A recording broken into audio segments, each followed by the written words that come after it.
نحمدہ ونصلی ونسلم علی رسولہ الکریم۔ قربانی کا جانور خرید کر تبدیل کرنے کا کیا حکم ہے؟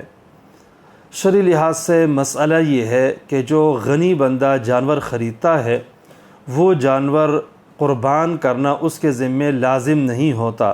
وہ بیچ بھی سکتا ہے، اس کو تبدیل بھی کر سکتا ہے، اگرچہ بیچنا یا تبدیل کرنا مناسب نہیں ہے، تاہم اگر وہ بیچ دے یا تبدیل کر دے تو یہ شرعاً جائز ہے۔ پھر جو دوسرا جانور وہ خرید رہا ہے وہ پہلے جانور کے ساتھ قیمت میں برابر ہونا چاہیے یا اس سے افضل ہونا چاہیے۔ اس سے کم درجے کا ہو تو جو زائد رقم ہے وہ صدقہ کر دینی چاہیے۔ مثلا جانور 2 لاکھ کا خریدا تھا، اب اس نے بیچ دیا ہے، 90 کا بیچا ہے یا 2 لاکھ کا بیچا ہے۔ اب اگر نیا خرید رہا ہے وہ 2 لاکھ کا ہے یا اس سے زیادہ کا ہے پھر تو ٹھیک ہے، لیکن اگر بعد میں وہ 1.5 لاکھ کا خرید رہا ہے تو درمیان میں پیسے بچ گئے ہیں، یہ پیسے اس کے لیے رکھنا درست نہیں ہے بلکہ اس کو صدقہ کر دینا چاہیے۔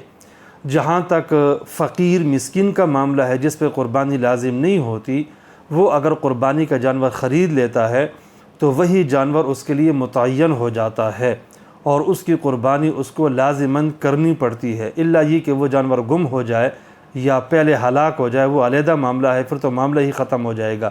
لیکن جب تک زندہ ہے اس کو آگے فروخت کرنا بھی جائز نہیں ہے اور نہ ہی اس کو تبدیل کرنا جائز ہے۔ فقیر کے لیے وہ جانور بالکل متعین ہو جاتا ہے۔